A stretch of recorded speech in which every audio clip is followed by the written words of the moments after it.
Buen presente, querido buscador de la verdad, bienvenido a mi canal. Mi nombre es Iris y soy la alquimista Gestalt y en el día de hoy vamos a continuar con la narración del material de Ra, la ley del uno.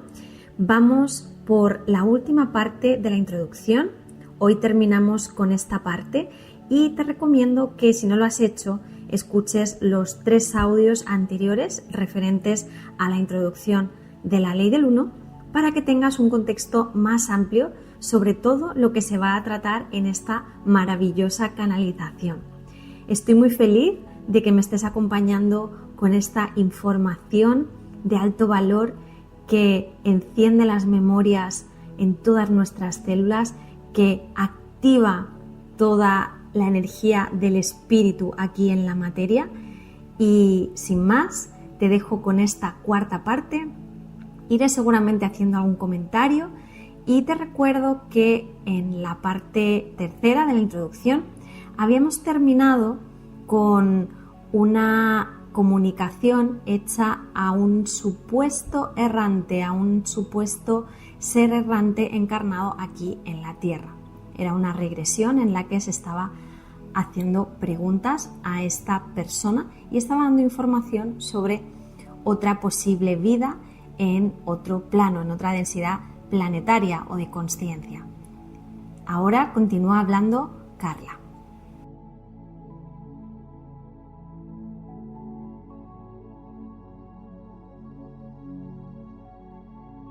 El trabajo que realicé a principios de 1976 iba a ser el último que hiciera. Padecía artritis reumatoide juvenil con diversas complicaciones. Una de ellas, LSE, conocida comúnmente como lupus, desde los 13 años, cuando mis riñones enfermaron. En 1956 no existían las técnicas avanzadas que existen ahora para los enfermos de riñón. De hecho, se consideró un milagro que sobreviviera, pero sobreviví con la pérdida de aproximadamente la mitad de cada riñón. Me considero muy afortunada por haber podido llevar una vida física productiva y activa durante tanto tiempo, cuando tenía tantas probabilidades en contra. Incluso ahora, con la ayuda del ejercicio, dieta, amigos y fe, me siento sumamente bendecida, pero mis actividades se ven limitadas. La investigación que Don y yo habíamos realizado hasta ese punto nos llevó al conocimiento de un tipo de sanación nada usual, y fueron en parte mis problemas físicos los que motivaron que la examinásemos con tanto interés. La cirugía psíquica mantiene únicamente una relación tangencial con la cirugía ortodoxa y ninguna con la medicina ortodoxa. Como todas las ramificaciones de la curación por la fe, es imposible de demostrar y la respuesta natural y general, no solo de los científicos, sino de cualquier persona que no haya investigado el tema, es de desconexión automática y total incredulidad. Es de esperar. Si no fuera por muchos años de investigación, nosotros quizás reaccionaríamos igual. Sin embargo, al igual que la mayoría de los investigadores de la cirugía psíquica, sabíamos que no teníamos nada que perder al investigar esa posibilidad. Ningún paciente de cirugía psíquica ha muerto nunca, pues en realidad no le ocurre nada al cuerpo físico del paciente. Realmente es una forma psíquica de curación. En consecuencia, pasamos un tiempo en Filipinas y en México examinando las posibilidades de la cirugía psíquica. Lo que sigue es un ejemplo de lo que el cirujano psíquico crea como la manifestación que se percibe a simple vista. En una habitación en algún lugar de Filipinas, el paciente está desvestido, únicamente con las prendas que podría necesitar por recato personal, y yace sobre la cama, que en algunos casos puede estar cubierta con una simple cortina de baño normalmente prestada del cuarto de baño del motel. El sanador, un hombre religioso y que suele haber pasado 10 o 12 años de su vida rezando para llegar a sanar, caminando en la jungla en la soledad de las montañas volcánicas de Luzón, entra en la sala. No lleva nada consigo, excepto, tal vez, una Biblia, Con frecuencia le acompaña un ayudante que hace las veces de intérprete y de asistente de cirujano, por emplear un término familiar de nuestra cultura, por emplear un término más preciso, un limpiador. Normalmente el sanador habla muy poco inglés. Comienza por desplazar las manos sobre el cuerpo con las palmas hacia abajo. Se nos informa de que este es un método de escanear el cuerpo, al igual que lo haría un aparato de rayos X. A continuación, se selecciona la zona donde llevar a cabo la cirugía y el sanador es diestro. Presiona con la mano izquierda firmemente sobre la piel, que parece abrirse y dejar ver el interior del cuerpo. La apariencia de esta manifestación es muy real y cualquiera que haya presenciado una auténtica cirugía psíquica y no haya estudiado cuidadosamente el fenómeno, juraría que el cuerpo se ha abierto con las manos desnudas. A continuación, la mano derecha se introduce en la abertura y manipula el interior del cuerpo. En el caso más interesante en el que participé, se le informó al sanador de mi artritis. Examinó mi cuerpo con la ayuda de su asistente. A continuación, abrió la cavidad abdominal y con un movimiento de sonido líquido apretó ligeramente, pero con firmeza, sobre lo que parecían órganos más que articulaciones. Yo no me sentía molesta, pero para mí la paciente era chocante, pues no tenía artritis en mis órganos.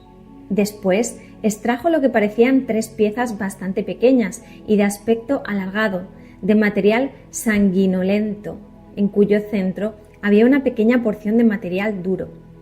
Una vez hecho esto, sacó su mano izquierda. La incisión desapareció sin dejar cicatriz o rastro de ningún tipo. En este caso, los 2 hombres limpiaron una considerable cantidad de sangre, se lavaron las manos y después me masajearon en silencio la piel del abdomen con aceite infantil. Cuando pregunté por qué el sanador estaba trabajando en la zona abdominal, el intérprete transmitió mi pregunta y me informó de que el examen había sacado a la luz la presencia de 3 quistes en mi ovario derecho, así como un desplazamiento o caída de ambos ovarios, lo que había ocurrido tras años de una vida muy activa. El tirón que había notado era para colocar los ovarios y no tener molestias durante la menstruación. La extracción de los quistes tenía la misma finalidad.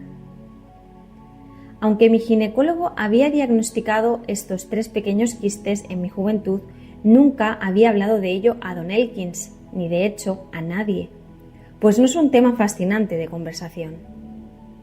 Otra persona conocía la existencia de estos quistes, mi madre, pero estaba a más de 19.000 kilómetros.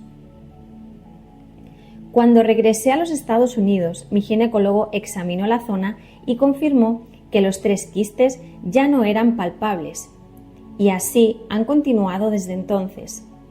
Además, el nivel de bienestar durante mi ciclo menstrual es mucho mejor, como cabía esperar.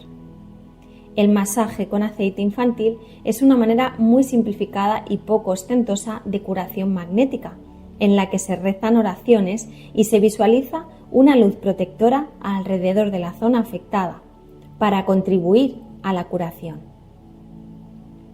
Don y yo creemos que la apertura del cuerpo para la extracción de restos, el cierre de las heridas del cuerpo y la manifestación de la sangre y los demás materiales son materializaciones del mismo tipo que las de fantasmas y ovnis. Por lo tanto, nunca hemos tratado de conservar restos de esa cirugía psíquica. Somos conscientes de que no cumple los rigores del método científico, que predomina actualmente, pero creemos que no descubriríamos nada examinando los resultados del análisis de tal manifestación. Parecería lógico que una persona, con independencia de la intensidad de su deseo de curarse, se sintiera nerviosa e inquieta, pues la apertura del cuerpo por sí misma, ya sea física o psíquica, parece muy traumática. Una vez que las manos del sanador están sobre el cuerpo, se produce un evidente cambio de actitud emocional y mental en cada individuo con quien he hablado que ha experimentado este fenómeno. Los cirujanos psíquicos lo denominan la presencia del Espíritu Santo y debería considerarse como parte del fenómeno.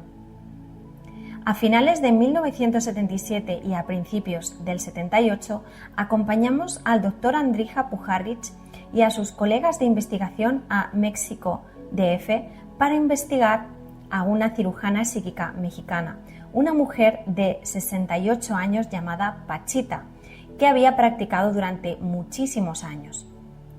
El don le había llegado en el campo de batalla de la Armada de Pancho Villa y, como ocurre en Filipinas, la mayor parte de sus pacientes eran nativos. La única diferencia en su técnica era la cultura de la que procedía.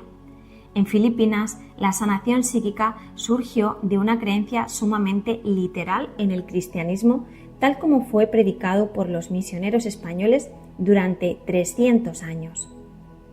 El cristianismo era el centro de la vida de prácticamente cada campesino filipino. Un gran porcentaje acudía a misa diariamente y como Don y yo nos encontrábamos allí durante la Semana Santa de 1975, pudimos observar la prueba de la implacable y literal cristiandad que se practica allí. Por ejemplo, el Viernes Santo había una gran procesión católica de la cruz a través de las calles de Manila. Lo que diferencia a esta procesión es que había un ser humano clavado en la cruz.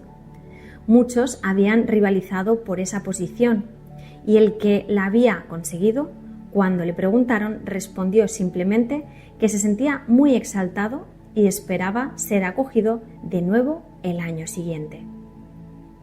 En México, cuando el cristianismo está presente y lo está a menudo, se encuentra revestido de una creencia india sumamente arraigada, muy rigurosa, que evoca los recuerdos de la matanza maya de inocentes en los escarpados peldaños de las pirámides mexicanas. Por consiguiente, Pachita utilizaba un cuchillo muy romo con una hoja de 13 centímetros y lo pasó a todos los miembros del grupo de investigación observando nuestras reacciones y especialmente la mía, pues yo era el conejillo de Indias. Como sus operaciones tuvieron lugar mientras yo me encontraba tumbada boca abajo, no pude dar información de primera mano de lo que ocurría, pero Don me informó de que el cuchillo pareció hundirse 10 centímetros en mi espalda y que después lo desplazó rápidamente a lo largo de la columna. Esto se repitió varias veces. Pachita estaba trabajando, según dijo, en mis riñones. Esta vez tampoco intentamos conservar pruebas, pues sabíamos que no serviría para nada. Muchos han tratado de investigar la cirugía psíquica mediante el análisis de sus productos y han hallado resultados no concluyentes o nulos, indicativos de que la cirugía psíquica es un fraude. En el libro Arigo de John Fuller, acerca de los primeros trabajos del Dr. Puharich con el sanador sudamericano de ese nombre, se examina la cirugía psíquica cuidadosamente y para los que estén interesados en este tema fuera de lo común, el libro es un buen comienzo. Nunca he podido conseguir que un doctor ortodoxo examinara los posibles resultados de esta experiencia mexicana. Esto se debe al hecho de que el procedimiento empleado para examinar los riñones puede, si ya se encuentran muy dañados, ocasionar nuevamente su disfunción, y no podría esperarse que ningún médico asumiera ese riesgo. El mismo doctor Puharich se mostró reacio a que me sometiera a ese procedimiento. Pese a todas sus frustraciones, la investigación en ámbitos al borde mismo del fenómeno psíquico es sumamente interesante, reveladora y gratificante para el investigador paciente y cuyo enfoque al tema se centra simplemente en recopilar datos, en lugar de tratar de demostrar paso a paso hipótesis sobre lo que está investigando. En el material de Ra se comentan manifestaciones de este tipo y la información es bastante interesante. De nuevo, en los Estados Unidos, aunque ya no podía ponerme a trabajar con la máquina de escribir, podía continuar ofreciendo las meditaciones semanales y aceptando a estudiantes avanzados para el trabajo individual. En 1978, James Allen McCarthy supo de la existencia de nuestro grupo, primero a través de otras personas que habían participado en las meditaciones de nuestras reuniones nocturnas de los domingos y que habían formado un centro de luz y reserva natural en el condado de Marion, Kentucky. Y después, gracias a un programa de radio de 2 horas de duración que Don y yo habíamos realizado en Lexington, Kentucky.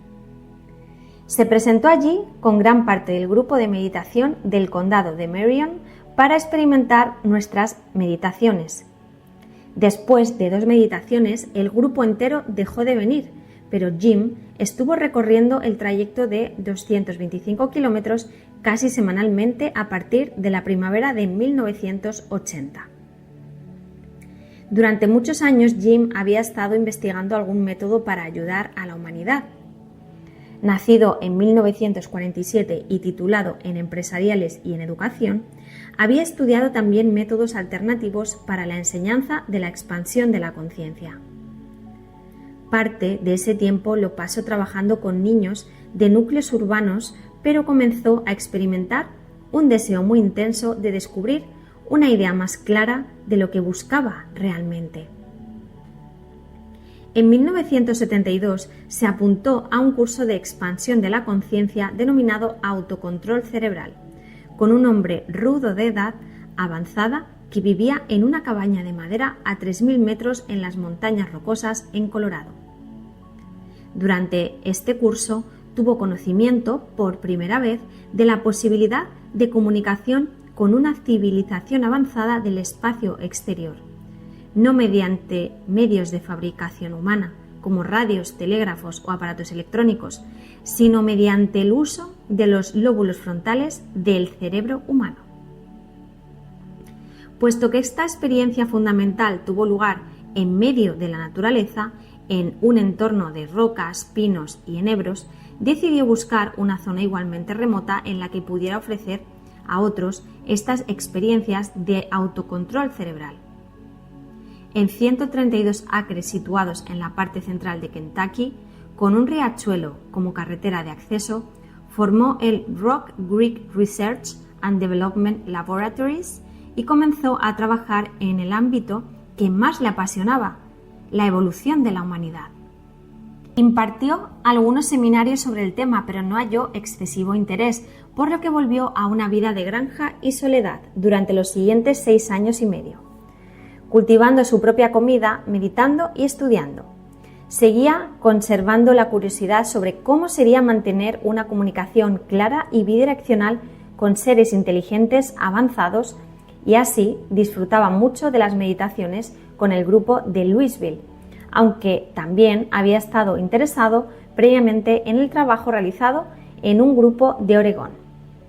En el otoño de 1980 viajó desde Kentucky a Oregón para trabajar con este grupo que supuestamente canalizaba la misma fuente que Edgar Cayce había estado canalizando en estado de trance profundo.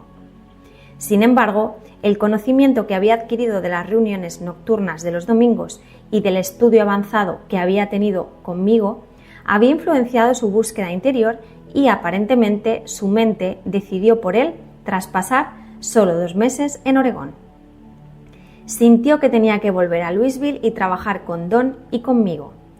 El 23 de diciembre de 1980 llegó a Louisville, tras recorrer más de 80.000 kilómetros, desde los bosques del centro de Kentucky a Oregón y de vuelta a Louisville. Don y yo nos mostramos sumamente agradecidos por la ayuda de McCarthy.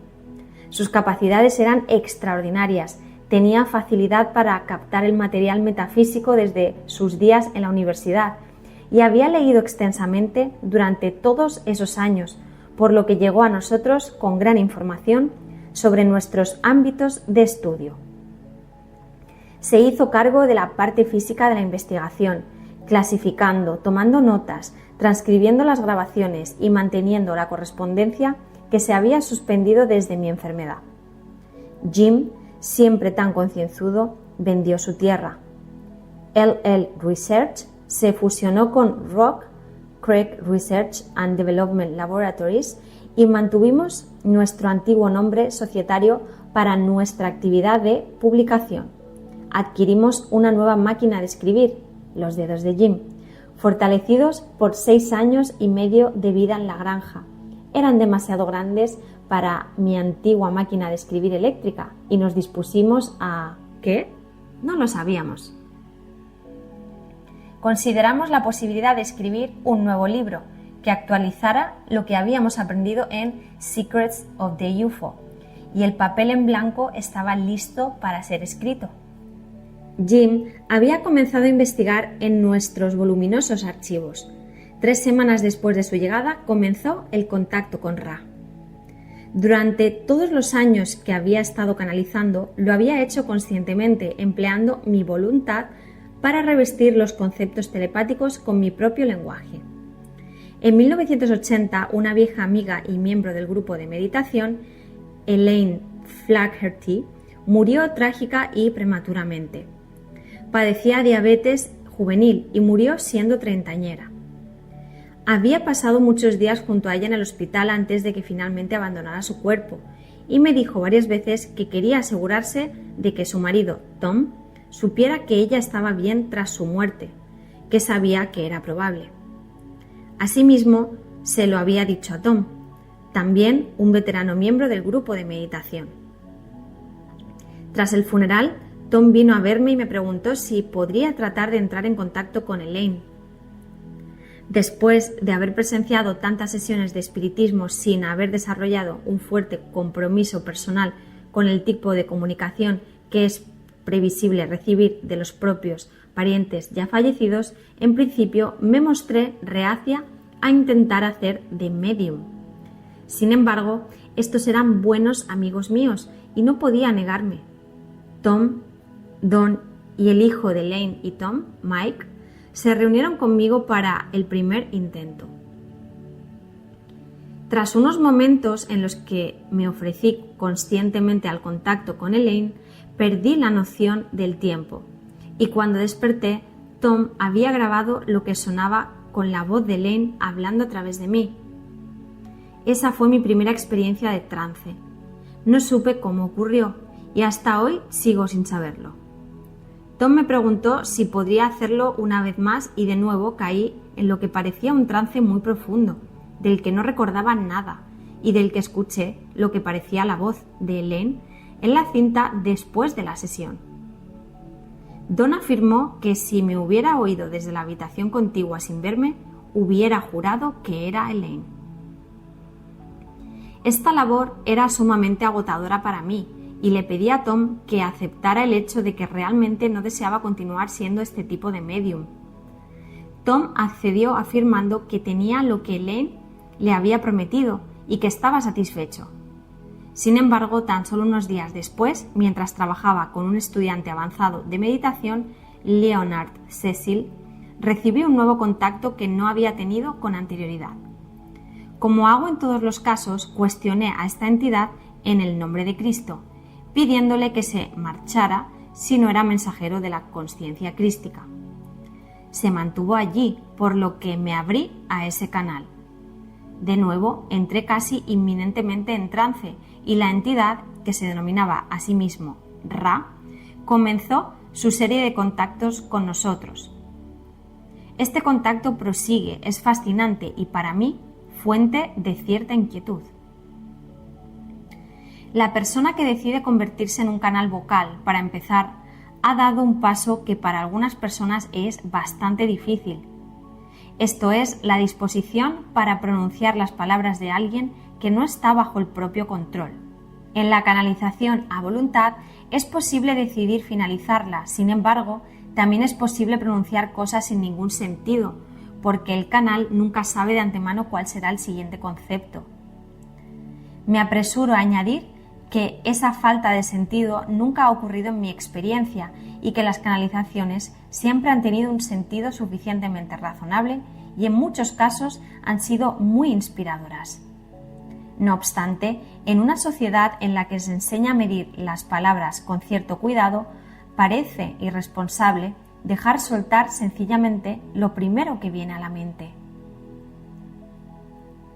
Cuando se llega al trance para que ocurra el contacto, en mi caso, la inquietud crece hasta llegar a algo cercano al pánico.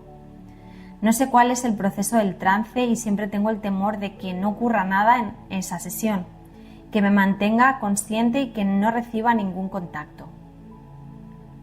De nuevo, esto nunca ha ocurrido, puesto que ni yo ni ningún otro miembro de nuestro grupo tiene verdadera idea de cómo ayudarme más allá de cierto punto para alcanzar un estado de trance. No hay nada que hacer, excepto sencillamente dejarse llevar. Don afirma que, aunque mi estado de trance es similar al de otras personas que ha observado, él lo llamaría recepción telepática en estado de trance. Aunque estudié literatura en mi época universitaria y fui bibliotecaria durante muchos años, la lectura del material casi siempre me da la oportunidad de aprender una nueva palabra o dos, y ciertamente ha ampliado mi mente en el ámbito de la ciencia, de la que lamentablemente carecía mi educación. Lo que quizá me inquieta más que ninguna otra cosa es que alguien que lea este material considere a este ser humano, que soy como poseedor de una especie de sabiduría que no cabe duda que Ra posee, pero yo no. Si este trabajo le impresiona, le ruego es que haga una estricta diferenciación en su mente entre las palabras y la medium, a través de la que llegan esas palabras. Por ejemplo, no esperaría que el grifo fuera responsable de la calidad del agua que corre por él. Ciertamente, todos nosotros en el grupo de investigación tratamos, mediante la meditación y en la vida diaria, prepararnos lo mejor que podemos para estas sesiones.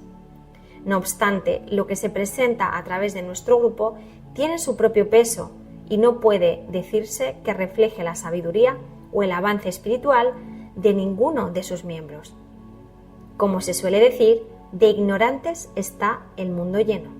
Si a medida que lee tiene alguna pregunta, no dude en ponerse en contacto por escrito con el grupo Rock Creek. Su corresponsal, Jim, nunca deja una carta sin contestar y, puesto que tiene sus propias experiencias que compartir acerca de las sesiones, va a ser él quien finalice esta introducción.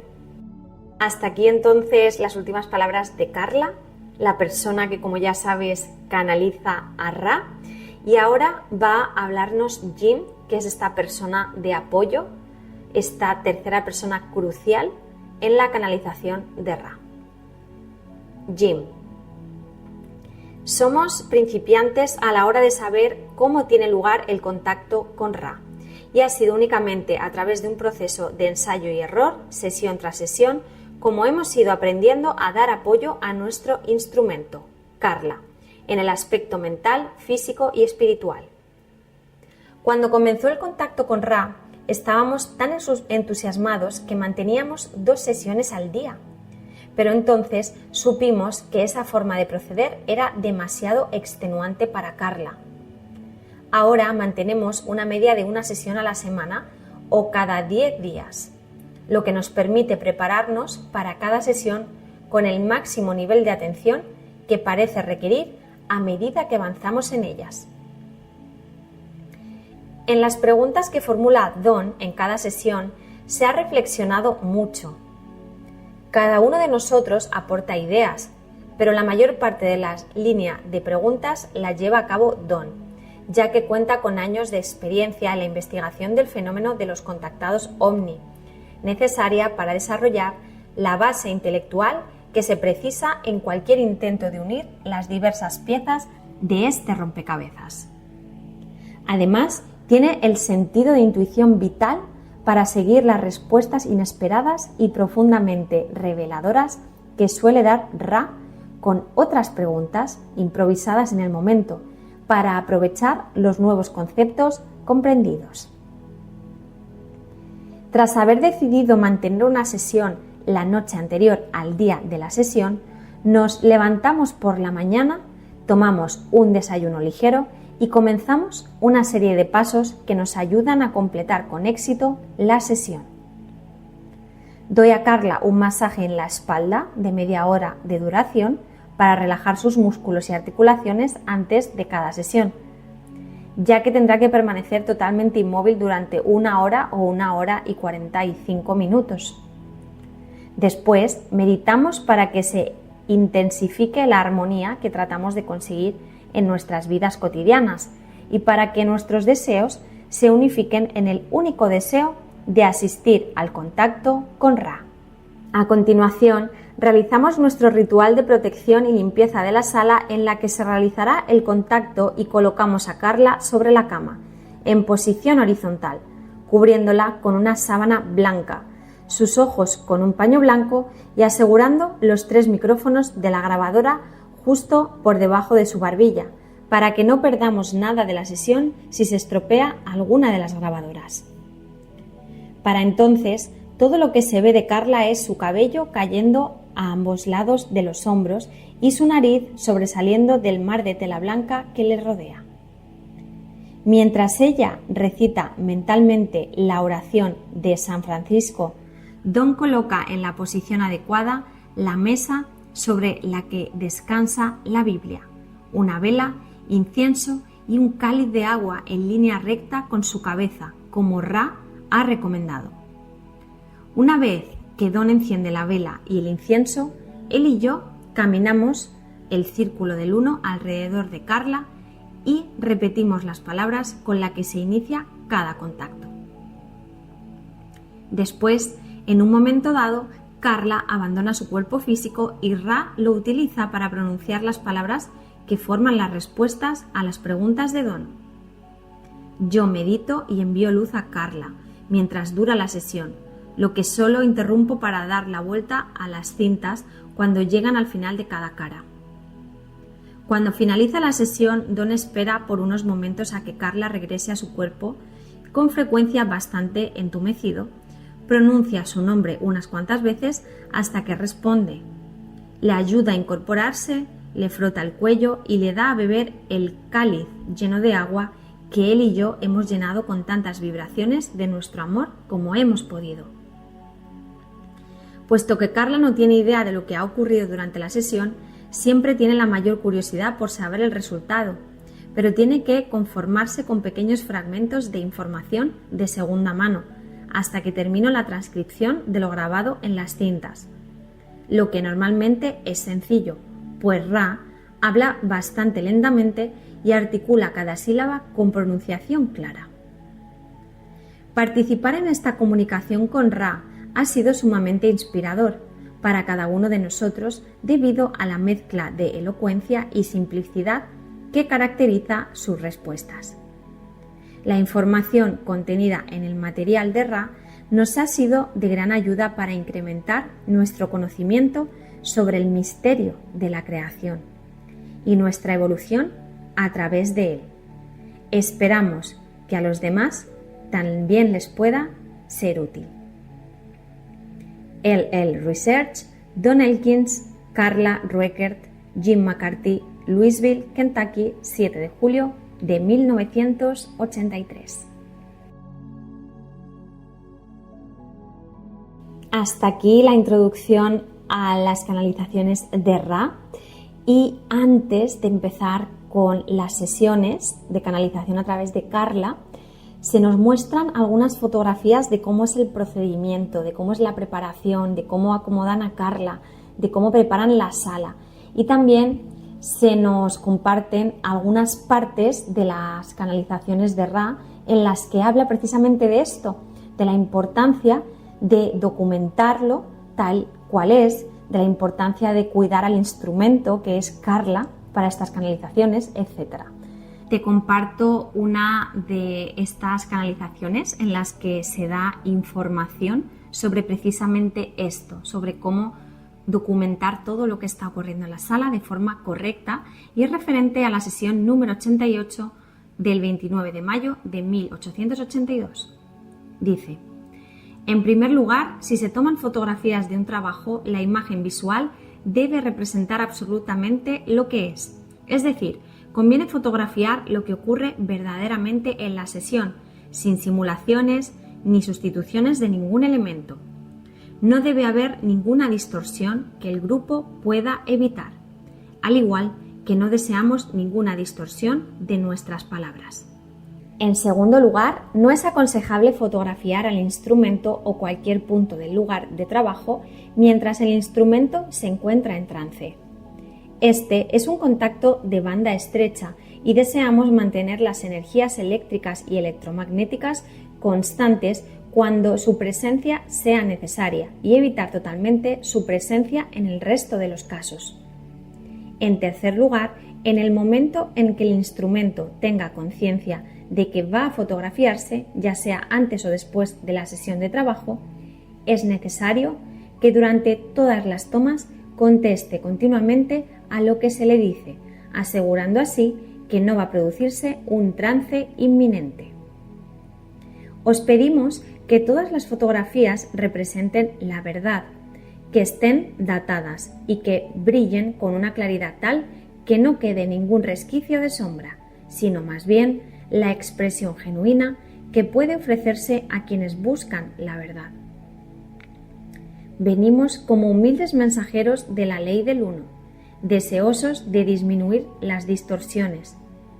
Os pedimos que vosotros que habéis sido nuestros amigos, trabajéis teniendo en cuenta lo dicho anteriormente, no con la idea de eliminar rápidamente algún detalle insignificante, sino, como en todo, para verlo como una nueva oportunidad de ser vosotros mismos como debe ser el adepto y de ofrecer lo que es, en vosotros y con vosotros, sin pretensiones de ningún tipo.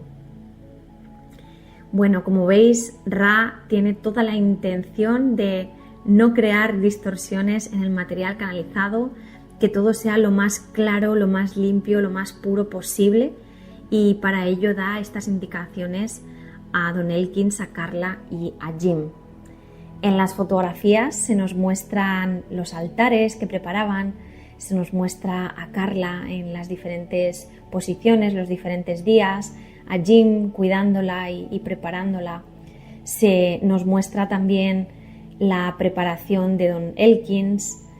Bueno, la verdad que es interesante ver estas fotografías y te invito a que tú mismo pues las eches un vistazo y así tengas una idea visual de cómo eran estos encuentros de trance a través de Carla, a través del instrumento, en contacto con Ra.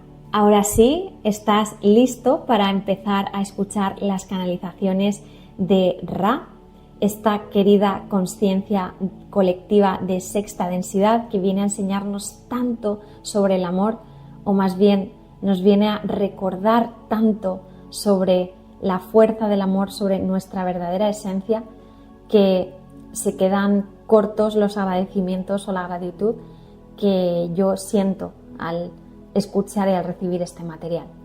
Así que espero de todo corazón que también impacte positivamente en tu alma, en tu corazón, y que disfrutes mucho del recordar extraordinario que nos trae el material de Ra. Nos encontramos en un próximo audio con la primera sesión de las canalizaciones al material de Ra. Gracias por acompañarme, que la luz de la consciencia ilumine siempre tu camino. Hasta muy pronto.